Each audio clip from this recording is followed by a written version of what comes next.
I was worried about me, because you've had cis men your whole life, never been with a trans man. I was worried I wasn't going to perform to your standards. Oh. Did I perform to your standards? You exceeded them. I really didn't have any worries. I really didn't have any worries. No. Well, I kind of explained to you about... Well, I mean, when we were just friends, you told me all about how your process works. Yeah. We were just close like that. Yeah.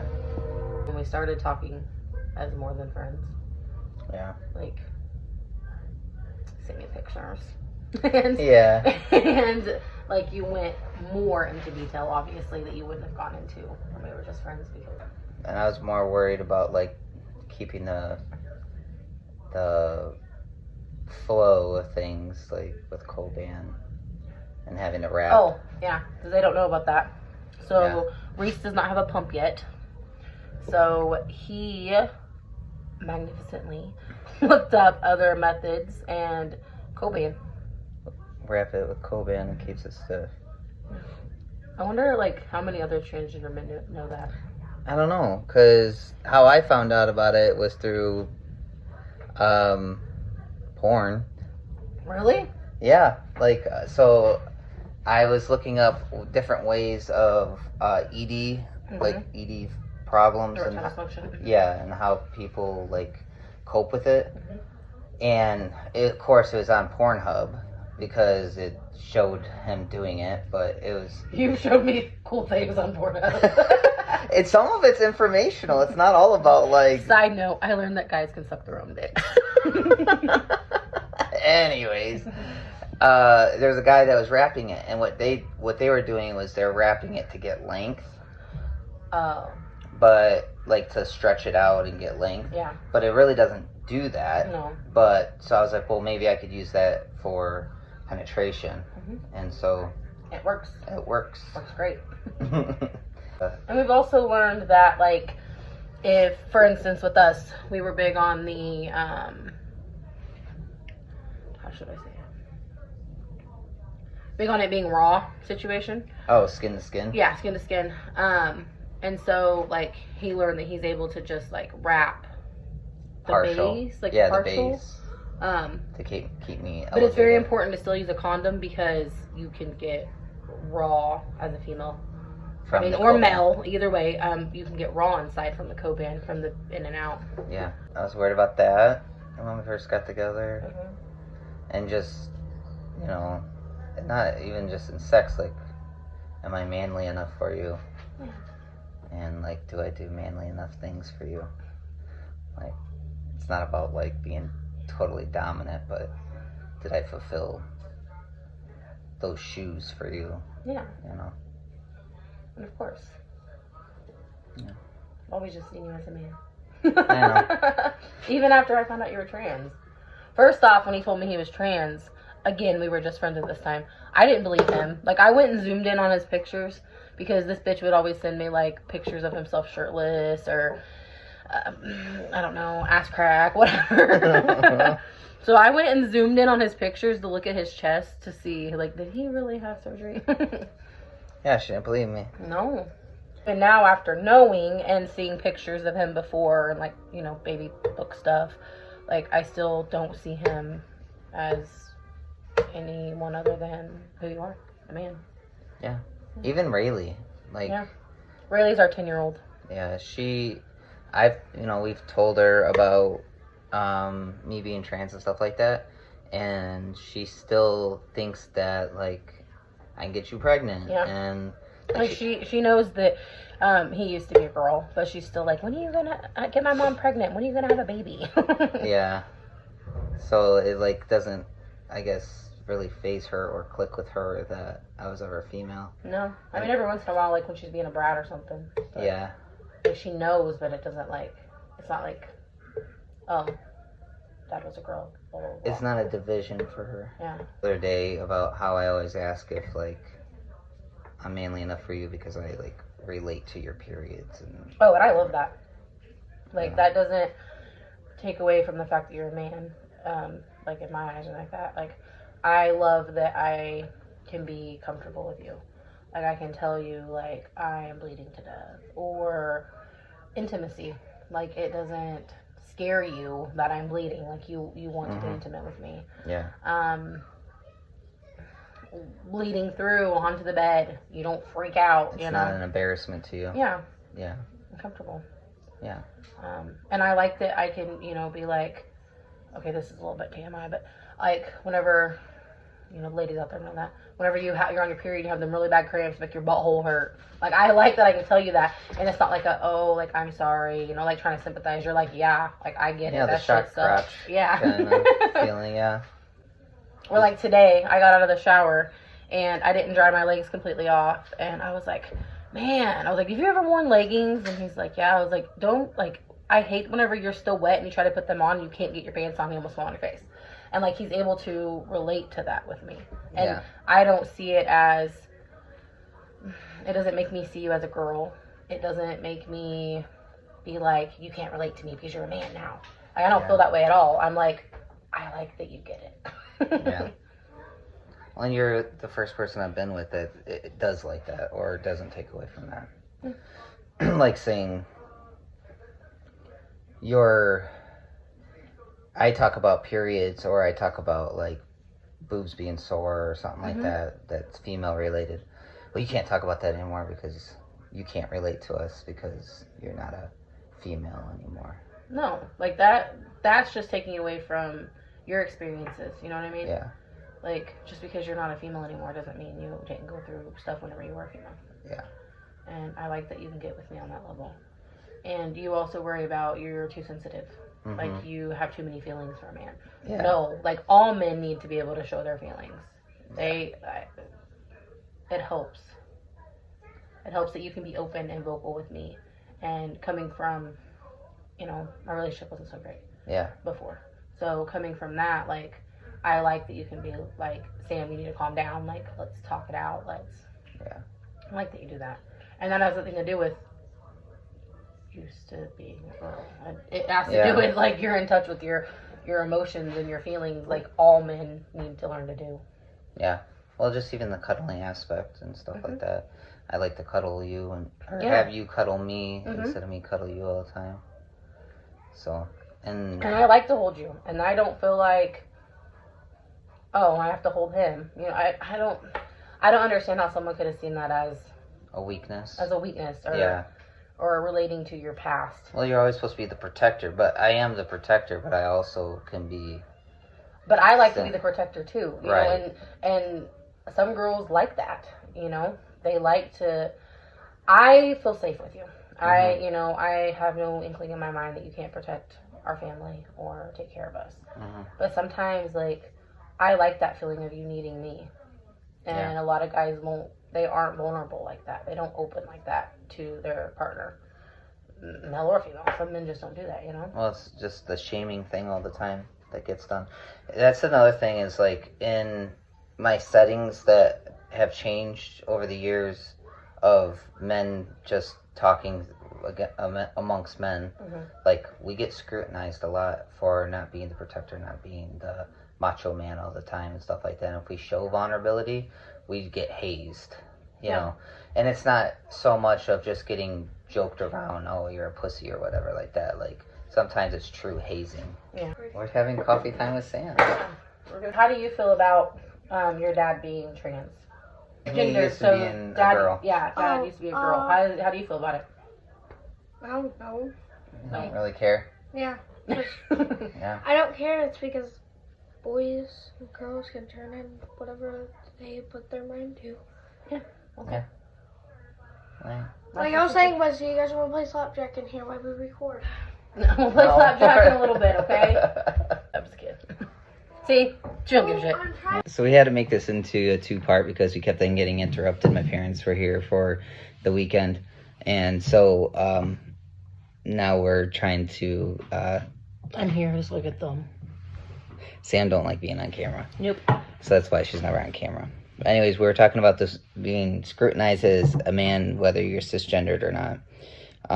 And being in settings that they don't know that I'm trans. And they just talk freely against men. And the thing is, if you don't do the macho man thing of like, you know, talking about females derogatory and stuff like that, and you try to be sweet or anything like that, you get hazed. Yeah, what, are you gay? Or, like, that's what it usually comes down to. And that's why men aren't so, like, with their significant other, either they won't tell anybody that they are genuine and let them cuddle them, you know, or they just aren't because of that. Yeah. My ex-husband and his ex-wife became friends. They worked at the same place. And that's how Reese and I met each other. We were just friends until our exes, whatever happened, but, you know. Anyways, we were just friends up until the point that we were both single. But Reese had a lot of anxiety with meeting us. What anxiety? Because I have a lot of anxiety with men. Well, like with you, like you've told me, like, because a lot of guys are like, oh, all we're gonna talk about is cars. Oh, yeah. And that's not even just because you're trans. Like, some dudes just don't give a crap about cars. Or video games. Or video games or sports. Or, you know, I'm more lean into the cars and sports aspect of conversations. Yeah. That's my interest. Right. And I'm a female. You know what I mean? Right. So I know that, you know, that was some that would cause you anxiety because of... Yeah, I just don't feel like I can connect with guys in that way. Like, it's kind of weird because, like, before I transition, that's all I have is guy friends. But the thing is, like, the conversations were different. It was more like them talk to me about their girlfriends or their significant others or whatever. And, like, that's the way we connected. And now that people don't know, like, truly who I am or like, I'm a dude and they see me as a dude, they want to talk, like, about cars, sports, or, like, be derogatory about women, and I don't tolerate it. So I'll politely end the conversation, and I'm looked at as the weirdo or the one that doesn't fit in. Yeah. And that's how I feel. I feel like I don't fit in with normal male conversation because, one, I don't do cars, or I mean I know a little bit about sports, but not like a crazy amount. Yeah. Just from my background, you know, like I played female sports and whatnot. But the thing is, and not all guys are like that. You know what I mean? Like, there are men who have no interest. They don't care about sports. They don't care about, you know, cars. Like, for instance, my brother DJ, he don't care about sports. He don't give a crap. He knows nothing about it. You know, things like that. So it's just I understand it being a worry because just like a lot of men fit into the stereotypical men genre because they're afraid of showing any kind of feminine personality because of the scrutiny and being called gay or other mean words, you know? Yeah. So a lot of men won't be like, I don't know, they're just... And I feel a lot of times when I do talk with men, I push the conversation to continue, like, because I'm trying to be friendly or I'm in mixed company and I'm trying to, like, entertain, like they're at the house or whatever. And I get to a point where I'm just like, I give up. There's nothing else to talk about. Let's just sit here in silence because, you know, whatever. And that's not anything against men in general. It's just that I have a very hard time fitting in with men. Yeah. But in the same context, though, it's kind of the same way with females. You know what I mean? Like, it's not like I'm saying like it goes, oh, you have a hard time with males, but you're perfectly fine talking to females. So that's not true either. No. Like, I mean, you kind of just have social anxiety to where you kind of struggle with everyone. Yeah. Yeah, like I get... Well, because the thing is like I'm really into real estate. I'm really into like my family. I'm really into like drums and stuff like that. And unless I'm around someone that does drums or is into real estate, like I have nothing to talk about. And a lot of people that we hang out with are stupid. And that's being honest. They're not driven. They don't have goals. And like if they talk, like they get interested in what I'm talking about, you know, I'll tell them about it, but it goes in one ear out the other because it is a goal that not a lot of people have stamina to contain, like to continue with. So it can sound really boring to people, but I mean, Yeah. Numbnut comes to me all the time about Financial yeah. stuff and like what to do with his career and stuff like that. You know, it doesn't stem from me being trans, it just stems from me having social anxiety. Okay. But it is harder being trans and being open with men, like with cis males, because then they don't treat you the same. Like I've had that problem before where like I've become friends with cisgender men, and then after a couple of years of knowing them, you know, I start letting loose and letting them know who I am, and it either completely shuts down or they kind of like are weird about it. And then our dynamic changes. Yeah. So. Well, I know whenever you told me, like, you came to me first, and told me before you did my ex-husband, which was also your friend, you know, and like the first thing you said is, you know, you weren't concerned with how I felt about it, because I've always been very open about I love everyone. But you were very kind of worried with him, and you know, you were like, and if he wants to see me as weird, then that's fine, but I know I'm not, you know. Which everything was fine, obviously. We didn't care. Yeah. Well, there's also a stigma that's put on like trans people that we're all weird. It's just what the media puts on there and not what is truly out there. A lot of us just want to blend and just want to like live a normal life, to where what social media and entertainment pursues is the ones that are more colorful and more out there, and that puts like a stigma on everybody. Same with any other issue, you know, or group, you know, that is lighted in a either a negative way or in a very outlandish way. Yeah. So makes it hard. What's between your legs, and then second is, okay, are you a weirdo? Like, do you swing? I've been asked if I swing before, just telling them I'm trans.